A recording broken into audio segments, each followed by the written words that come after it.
ನಮಸ್ಕಾರ, ವನಶ್ರೀ ಚಾನಲ್ಗೆ ಸ್ವಾಗತ. ಹೊಸ ವಿಡಿಯೋ ತಂದಾಯಿತು. ಬನ್ನಿ ಇವತ್ತು ವಸುದೇವ ಕುಟುಂಬ ಸೀರಿಯಲ್ ಹೇಗೆ ಮೂವ್ ಆಗುತ್ತೆ, ಏನು ಸ್ಟೋರಿ ನೋಡೋಣ. ಅದಕ್ಕಿಂತ ಮುಂಚೆ ನನ್ನ ವಿಡಿಯೋಕ್ಕೆ ಸಬ್ಸ್ಕ್ರೈಬ್ ಮಾಡಿಲ್ಲ ಅಂದರೆ ದಯವಿಟ್ಟು ಸಬ್ಸ್ಕ್ರೈಬ್ ಮಾಡ್ಕೊಳ್ಳಿ, ಹಾಗೆ ಒಂದು ಲೈಕ್ ಕೊಡಿ.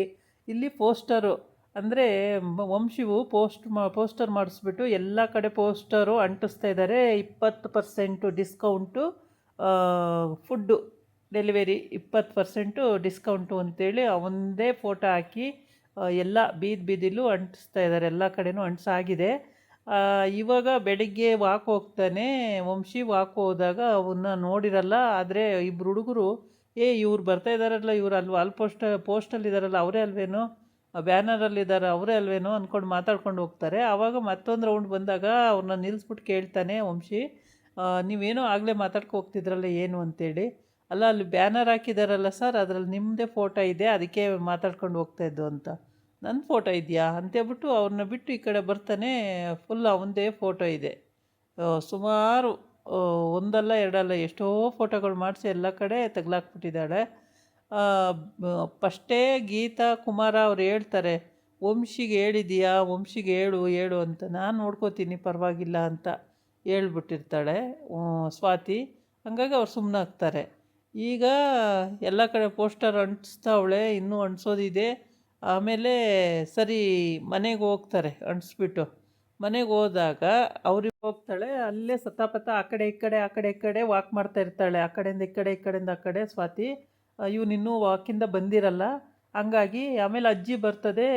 ಏನು ಸ್ವಾತಿ ಇಲ್ಲೇ ವಾಕ್ ಮಾಡ್ತಾ ಇದೀಯಾ ಮನೆ ಒಳಗಡೆನೆ ಅಂತ. ಇಲ್ಲ ಅಜ್ಜಿ, ವಂಶಿಯವ್ರು ಬರ್ತಾರಂತ ಕಾಯ್ತಾ ಇದ್ದೀನಿ, ಅಲ್ಲಿ ವಾಲ್ ಪೋಸ್ಟ್ ಎಲ್ಲ ಹಾಕಿದ್ವಲ್ಲ ಅದು ನೋಡಿ ಏನಂತಾರೋ ಅಂತ ಅದಕ್ಕೆ ಕಾಯ್ತಾ ಇದ್ದೀನಿ ಅಜ್ಜಿ ಅಂತ ಅಂತಾಳೆ. ಆಮೇಲೆ ಸರಿ ಅಂತ ಹೇಳ್ಬಿಟ್ಟು ಹಂಗೆ ಇದು ಮಾಡ್ತಿರ್ತಾಳೆ. ಅಷ್ಟೊತ್ತಿಗೆ ವಂಶಿ ಬರ್ತಾನೆ ಅಲ್ಲಿಗೆ. ಬಂದಿದ್ದು ಸಿಕ್ಕಾಪಟ್ಟೆ ಕೂಗಾಡ್ತಾನೆ ಅವಳ ಮೇಲೆ. ಆಮೇಲೆ ಬಾ, ಇಲ್ಲಿ ಬೇಡ ರೂಮಿಗೆ ಬಾ ನೀನು ಅಂತ ಹೇಳಿ ಕರೆದ್ಬಿಟ್ಟು ಹೋಗ್ತಾನೆ. ಇವಳು ಅವರು ಫೋನು ರಾಗಿಣಿ ಬರ್ತಾಳೆ. ರಾಗಿಣಿ ಮತ್ತೊಂದಷ್ಟು ಉರಿಸ್ತಾಳೆ. ಆಮೇಲೆ ತಾತ ಬರುತ್ತೆ. ತಾತನೂ ಹೇಳುತ್ತೆ, ನೀನು ಫಸ್ಟೇ ಒಂದು ಮಾತು ಹೇಳ್ಬೇಕಲ್ಲೇನಮ್ಮ ಅಂತೇಳಿ. ಆಮೇಲೆ ರಾಗಿಣಿ, ಬೇಕಿತ್ತ ಇದೆಲ್ಲವ, ನನಗೆ ಗೊತ್ತಿತ್ತು ವಂಶಿಗೆ ಇದೆಲ್ಲ ಇಷ್ಟ ಆಗಲ್ಲ ಅಂತ. ನೀನು ವಂಶಿಗೆ ಹೇಳ್ದೇ ಕೆಲಸ. ನಾನು ಅವ್ರ ಗಂಡ, ನಾನು ಹೆಂಡ್ತಿ, ನನಗೆ ಗೊತ್ತು ಅವ್ರನ್ನ ಹೆಂಗೆ ಇದು ಮಾಡ್ಕೋಬೇಕು ಅಂತೇಳಿ ಅಂತೇಳ್ಬಿಟ್ಟು ರಾಗಿಣಿ ಒಂದು ಸೇಬು ಇಟ್ಕೊಂಡಿರ್ತಾಳೆ. ಆ ಸೇಬನ್ನು ಅವಳು ಕಿತ್ಕೊಂಡು ತಿನ್ಕೋತಾ ಹೋಗ್ತಾಳೆ. ನಾನು ನೋಡ್ಕೋತೀನಿ, ನೀನು ಬಿಡು, ನೀನು ಯಾಕೆ ತಲೆ ಕೆಡ್ಸ್ಕೊತೀಯ ಅಂತೇಳ್ಬಿಟ್ಟು. ಸರಿ ಅಂತೇಳಿ ಹೋಗ್ತಾಳೆ. ಹೋಗಿ ಬಾಗ್ಲ ಹತ್ರ ನಿಂತ್ಕೋತಾಳೆ. ಅಲ್ಲೇ ಯಾಕೆ ನಿಂತೀಯ, ಬಾ ಒಳಗಡೆ ಅಂತಾನೆ. ಆಮೇಲೆ ಒಳಗಡೆ ಹೋಗ್ತಾಳೆ. ನನಗೆ ಇಷ್ಟ ಆಗಲ್ಲ ಅಂದಮೇಲೆ ಆ ಕೆಲಸ ನೀನು ಯಾಕೆ ಮಾಡ್ತೀಯಾ, ಏನಕ್ಕೆ ಮಾಡಬೇಕು ಆ ಕೆಲಸನ ಅಂತ ಕೇಳ್ತಾನೆ. ಅದಕ್ಕೆ ಇಷ್ಟ ಆಗುತ್ತೆ ಅಂದ್ಕೊಂಡೆ ನಾನು, ನಂಗೆ ಗೊತ್ತಾಗಲಿಲ್ಲ ಅಂತ. ಮುಖದ ಮೇಲೆ ಹೊಡೆದ್ಬಿಡ್ತೀನಿ ನೋಡು, ನಿನಗೆ ಅಷ್ಟು ಗೊತ್ತಾಗಲ್ವಾ ಅಂತ ರೇಗ್ತಾನೆ. ಆಮೇಲೆ ಅವಳು ಮಿಡುಕ್ತಂಗೆ ಹಿಂದಕ್ಕೆ ನಿಂತ್ಕೋತಾಳೆ. ಆಮೇಲೆ ಸರಿ ಅಂತ ಹೇಳ್ಬಿಟ್ಟು ಯಾರು ಹೆಚ್ಚು ಇದು ಮಾಡಲ್ಲ ಇವಳು. ಆಮೇಲೆ ರೂಮಿಗೆ ಹೋಗ್ತಾಳೆ. ಇಲ್ಲಿ ರಾಗಿಣಿ ಹತ್ರ ಮಾತಾಡಿಕೊಂಡು ರೂಮಿಗೆ ಹೋದಾಗ ರೂಮಲ್ಲಿ ಅವನು ಕೂಡ ಬೈತಾನೆ. ಅಲ್ಲಿ ಸಖತ್ತು ಬೈದಾಕ್ತಾನೆ. ನಾನೊಂದು ಮಾತು ಕೇಳ್ದಲೇ ಹಾಕಿದೀಯಲ್ಲ, ನನ್ನ ಪ್ರೆಸ್ಟೀಜ್ ಏನಾಗಬೇಕು, ನನ್ನದು ಇಮೇಜ್ ಏನಾಗಬೇಕು, ನನಗೆ ಒಂದು ಕಡೆ ಈ ಬೆಲೆ ಎಷ್ಟೊಂದಿದೆ ಅದನ್ನೆಲ್ಲ ಹಾಳು ಮಾಡ್ತೀಯಲ್ಲ, ಹಾಗೆ ಹೀಗೆ ಅಂತೇಳಿ. ಆವಾಗ ಅವಳು ಗೊತ್ತಾಗಲಿಲ್ಲ ವಂಶಿ ನಿಮಗೆ ಇಷ್ಟೊಂದು ಇದಾಗುತ್ತೆ ಅಂತೇಳಿ, ಏನೋ ಬಿಸ್ನೆಸ್ ಅಮ್ಮನ ಬಿಸ್ನೆಸ್ ಅಲ್ಲ ಅಂತೇಳಿ ಹಾಕಿದೆ ಅಂತ ಅಂತಾಳೆ. ಅಮ್ಮನ ಬಿಸ್ನೆಸ್ ಆದ್ರೂ ನನಗೆ ಕೇಳಬೇಕು ಅಂತ ಗೊತ್ತಿಲ್ವಾ ಹಾಗೆ ಅಂತೆಲ್ಲ ಹೇಳ್ತಾಳೆ.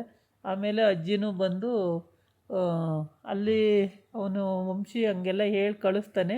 ಇವಳು ಮತ್ತೊಂದು ಬ್ಯಾನರ್ ಇಟ್ಕೊಂಡು ಕೆಳಗಡೆ ಬರ್ತಾಳೆ. ಬಂದುಬಿಟ್ಟು ಆ ಕಡೆಯಿಂದ ಬಂದಿದ್ದಕ್ಕೂ ಈ ಕಡೆ ಅಜ್ಜಿ ಬಂದಿದ್ದಕ್ಕೂ ಕರೆಕ್ಟ್ ಆಗುತ್ತೆ. ಆಮೇಲೆ ಸರಿ ವಂಶಿ ಏನಂದಮ್ಮ ಸ್ವಾತಿ ಅಂತ ಕೇಳುತ್ತೆ. ಅಯ್ಯೋ ಸರಿಯಾಗಿ ಬೈದಾಕಿದ್ರು ಅಜ್ಜಿ, ಅಷ್ಟಿಷ್ಟು ಬೈಲಿಲ್ಲ, ಏನೂ ಬಿಡಲಿಲ್ಲ, ಎಲ್ಲ ಬೈದಾಕಿದ್ರು ಅಂತಾಳೆ. ಹೌದಾ, ಬೈದ್ನಾ, ಮತ್ತು ನೀನು ಫಸ್ಟೇ ಒಂದು ಮಾತು ಕೇಳಿದರೆ ಸರಿಯಾಗಿರೋದು ಅಂತ ಹೇಳಿ. ಅಷ್ಟೊತ್ತಿಗೆ ರಾಗಿಣಿ ಅಲ್ಲಿ ಬಂದುಬಿಡ್ತಾಳೆ. ಅಯ್ಯೋ ಫಸ್ಟೇ ಕೇಳಬೇಕಿತ್ತು, ನನಗೆ ಗೊತ್ತಿತ್ತು ವಂಶಿಗೆ ಹೇಳ್ದಲೇ ಹೋದರೆ ವಂಶಿಗೆ ಇಷ್ಟ ಆಗಲ್ಲ ಅಂತೇಳಿ, ಸರಿಯಾಗಿ ಮರ್ಯಾದೆ ಮಾಡಿದ್ನಾ ವಂಶಿ ಅಂತ ಬರ್ತಾಳೆ. ಆಮೇಲೆ ಸರಿ ಅಂತ ಹೇಳ್ಬಿಟ್ಟು ಅಜ್ಜಿ ಹತ್ರನೂ ಬೈಸ್ಕೊತಿ ಇವಾಗ ಸ್ವಾತಿ, ಎಲ್ಲರ ಹತ್ರನೂ ಬೈಸ್ಕೊತೀಯ ಅಂದರೆ. ಅಜ್ಜಿ ನಾನು ಬೈತೀನಿ ಅಂತ ಹೇಳಿದ್ನ ನಿನಗೆ, ನಾನೇನಕ್ಕೆ ಬೈಲಿ, ಅವಳು ಮಾಡಿರೋ ಒಳ್ಳೆ ಕೆಲಸಕ್ಕೆ ನಾನು ಯಾಕೆ ಬೈಲಿ, ಕಷ್ಟಪಟ್ಟು ದುಡಿಯೋದ್ರಲ್ಲಿ ತಪ್ಪೇನಿದೆ ಅಂತ ಹೇಳುತ್ತಾ ಅಜ್ಜಿ. ಆಮೇಲೆ ಅಜ್ಜಿ ಉಲ್ಟಾ ಆಯ್ತಲ್ಲ ಅಂತೇಳ್ಬಿಟ್ಟು ಸಿಟ್ಟು ಬರುತ್ತೆ ಅವಳಿಗೆ. ಸಿಟ್ಟು ಬಂದು ತೋರಿಸ್ಕೊಳ್ದಂಗೆ ಹೋಗ್ತಾಳೆ ಒಳಗಡಿಕೆ ದುಮ್ಮು ದುಮ್ಮು ಅಂದ್ಕೊಂಡು. ಆಮೇಲೆ ಇವ್ರು ಯಾರು ಕೇರ್ ಮಾಡಲ್ಲ, ಇವ್ರ ಪಾಡಿಗೆ ಇವ್ರು ಸುಮ್ಮನೆ ಇವನ ಹತ್ರ ಮಾತಾಡ್ತಾ ಇರ್ತಾರೆ, ವಂಶಿ ಹತ್ರವ. ವಂಶಿ ಆ ಬ್ಯಾನರ್ ಹಿಡ್ಕೊಂಡು ನಾಳೆ ಮತ್ತಿದೇ ಕೆಲಸ ಮಾಡಿದ್ರೆ ನಾನು ಸುಮ್ಮನೆ ಇರಲ್ಲ ಅಂತೇಳಿ ಹೋಗಿರ್ತಾನೆ. ಅವನಿಗೆ ಬ್ಯಾನ್ ಇದ್ಬಿಟ್ಟು ಸರಿ ನಾಳೆಯಿಂದ ಈ ಕೆಲಸ ಮಾಡಿದ್ರೆ ಗೊತ್ತಲ್ಲ ನಿನಗೆ ಏನು ಮಾಡ್ತೀನಿ ಅಂತೇಳಿ ಅಂತ ಬೈದು ಹೋಗ್ತಾನೆ. ಅಜ್ಜಿನೂ ಹೋಗ್ಲಿ ಬಿಡೋ ಸುಮ್ಮನಿರೋ ಇನ್ನು ಹಾಕಲ್ಲ ಹಾಗೆ ಹೀಗೆ ಅಂತ ಸಮಾಧಾನ ಮಾಡುತ್ತೆ. ಆಮೇಲೆ ಅವನು ಸಮಾಧಾನ ಮಾಡಿ, ಸ್ವಾತಿ ನೀನು ವಂಶಿ ಕೇಳ್ಬಿಟ್ಟು ಹಾಕಮ್ಮ ಇನ್ನೊಂದ್ಸಲ ಹಾಕೋದಾದ್ರೆ ಅಂತ ಹೇಳುತ್ತೆ. ಆಯಿತು ಅಜ್ಜಿ ಹಾಗೆ ಮಾಡ್ತೀನಿ ಅಂತ ಹೇಳ್ತಾಳೆ. ರಾಗಿಣಿ ಬಂದು ಅವಳೊಂದಷ್ಟೊತ್ತು ಉರಿಸ್ತಾಳೆ. ನನಗೆ ಗೊತ್ತಿತ್ತು ವಂಶಿ ಸರಿಯಾಗಿ ಉಗಿತಾನೆ ಅಂತೇಳ್ಬಿಟ್ಟು, ಆದ್ರೂ ಅವನು ಒಂದು ಮಾತು ಕೇಳ್ದಂಗೆ ಹಾಕಿದೆಯಲ್ಲ, ಅವನ ಇಮೇಜ್ ಏನಾಗಬೇಕು, ಅವನದು ಪ್ರೆಸ್ಟೀಜ್ ಏನಾಗಬೇಕು, ಅವ್ನ ಮಾನ ಮರ್ಯಾದೆ ಏನಾಗಬೇಕು ಅಂತ ಅದ್ರ ಬಗ್ಗೆ ಎಲ್ಲ ರಾಗಿಣಿ ನೀನು ತಲೆ ಕೆಡಿಸ್ಕೋಬೇಡ, ನನ್ನ ಗಂಡ ನಾನು ಏನಾದ್ರು ಮಾಡ್ಕೊಳ್ತೀನಿ, ನನಗೆ ಗೊತ್ತು ಸಮಾಧಾನ ಮಾಡೋದು ಹೇಗೆ ಅಂತೇಳಿ, ನೀನು ತಲೆ ಕೆಡಿಸ್ಕೋಬೇಡ, ನಿನ್ನ ಪಾಡಿ ನೀನು ಸುಮ್ಮನೆ ಇದ್ದು ಬಿಡು ಅಂತ ಹೇಳ್ತಾಳೆ ಯಾರು ಸ್ವಾತಿ. ಆಗ ಹಂಗೆ ಅಂದ್ಕೊಂಡು ಹೋಗಿ ಬಾಗ್ಲ ಹತ್ರ ನಿಂತ್ಕೊಂಡ್ರು. ಅವನು ಬಾಯಿ ಒಳಗಡೆ ಅಲ್ಲೇ ಯಾಕೆ ನಿಂತೀಯ ಅಂತನ. ಅದು ಆಯಿತಾ. ಹೀಗೆ ಎಲ್ಲವೂ ಒಂದು ಚುಚ್ಚೂರ ಸಿಕ್ಕಾಕೊಂಡಾಗ ಗಂಡಸರು ಹೆಂಗೆ ಬೈತಾರೆ ನೋಡಿ, ಸುಮ್ಮನೆ ಇರೋದೇ ಇಲ್ಲ. ಹೋಗಲಿ ನಾವು ಮಾಡಿದರೂ ತಪ್ಪಾಗ್ತಿತ್ತು, ಅವಳೇ ಮಾಡಿದಳಲ್ಲ ಹೋಗಲಿ ಅಂತ ಸುಮ್ಮನಾಗ್ಬೋದಿತ್ತು. ಆದರೆ ಸುಮ್ಮನಾಗಂಥ ಕೆಟಗರಿನೇ ಆಗಲ್ಲ ಗಂಡಸರುಗಳು. ಆಮೇಲೆ ಬೇಜಾರಾಗುತ್ತೆ ಅವಳಿಗೆ. ಒಳಗಡೆನೂ ಸುಮಾರು ಬೈತಾನೆ. ನನ್ನ ಬ್ಯಾನರ್ನ ಹಾಕಿ ನನ್ನ ಮಾನ ಮರ್ಯಾದೆ ಕಳಿತೀಯ ಹಾಗೆ ಹೀಗೆ. ಅದರಲ್ಲಿ ಏನು ಕಳಿಯೋ ಅಂಥದ್ದು ಏನಿದೆ ವಂಶಿಯವರೇ, ನಿಮ್ಮ ಇದು ಚೆನ್ನಾಗಿದೆ ಲುಕ್ ಎಲ್ಲ, ಅದಕ್ಕೇ ವಾಲ್ ಪೋಸ್ಟ್ ಇದಕ್ಕೆ ಹಾಕಿದೆ. ನಿಮಗಿಷ್ಟು ಇರಿಟೇಷನ್ ಆಗುತ್ತೆ ಅಂದರೆ ನಾನು ಹಾಕ್ತಾನೆ ಇರಲಿಲ್ಲ ವಂಶಿಯವರೇ. ಆಯಿತು ತಪ್ಪಾಯ್ತು, ಇನ್ನೊಂದು ಸಲ ಹಾಕಲ್ಲ ಅಂತ ಹೇಳ್ತಾಳೆ. ನಾವು ನಿಜವಾದ ಗಂಡ ಹೆಂಡ್ತಿನ ಅಂತೇಳೆಲ್ಲ ಹಿಂಗೆ ಮಾತುಕತೆ ಆಗ್ತವೆ. ಆಮೇಲೆ ಇವರು ಯಾವ ಇಂಟೆನ್ಷನಲ್ಲಿ ಈ ಥರ ಗಂಡ ಹೆಂಡ್ತಿ ನಾಟಕ ಆಡ್ತಿದ್ದಾರೆ ಅಂತ ಗೊತ್ತಿಲ್ಲ. ಒಟ್ಟಿಗೆ ಇವರಿಬ್ಬರು ಮದುವೆ ಆಗಿಲ್ಲ ಅಂತ ಕಾಣುತ್ತೆ, ಸುಮ್ಮನೆ ತಾಳಿ ಹಾಕ್ಕೊಂಡಿದ್ದಾಳೆ ಏನೋ ಸ್ವಾತಿ, ಅಥವಾ ಏನು ಅಂತ ಬಾಯಿ ಬಿಟ್ಟು ಹೇಳಿಲ್ಲ. ಮತ್ತು ಈ ಥರ ಎಲ್ಲ ಮಾತಾಡಿ ಆಮೇಲೆ ಆಚೆ ಬರ್ತಾರೆ. ಆಚೆ ಬಂದು ಅಲ್ಲೂ ಒಂದಷ್ಟೊತ್ತು ಅಜ್ಜಿ ಎದುರುಗಡೆ ಬೈತಾನೆ. ಆಮೇಲೆ ರಾಗಿಣಿ ಉರಿಸ್ತಾಳೆ ಒಂದಷ್ಟೊತ್ತು. ಅಯ್ಯೋ ಹಿಂಗಾಗಬಾರ್ದಾಗಿತ್ತು, ಇಷ್ಟೊಂದು ಅವಮಾನ, ಇಷ್ಟು ಅವಮಾನ ತಡ್ಕೋಬೇಕಾ ಸ್ವಾತಿ ನೀನು? ನನಗೆ ಗೊತ್ತಿತ್ತು ಫಸ್ಟೆಯ ವಂಶಿಗಿದೆಲ್ಲ ಇಷ್ಟ ಆಗಲ್ಲ, ಅವನು ಸುಮ್ಮನೆ ಇರಲ್ಲ ಅಂತ ನಂಗೆ ಗೊತ್ತಿತ್ತು. ಆದರೂ ನೀನು ಈ ಥರ ಮಾಡಿದ್ದು ತಪ್ಪೇ ಅಂಥೇಳಿ ಎಲ್ಲ ಹೇಳ್ತಾಳೆ. ಸರಿ ಬಿಡು, ನನ್ನ ಗಂಡ ನಾನು ಹೇಳ್ಕೊತೀನಿ, ಅದಕ್ಕೆ ಯಾಕೆ ನೀನು ಟೆನ್ಷನ್ ಮಾಡ್ಕೊಳ್ತೀಯಾ, ಸುಮ್ಮನೆ ಇರು ಅಂತ ಹೇಳ್ತಾನೆ.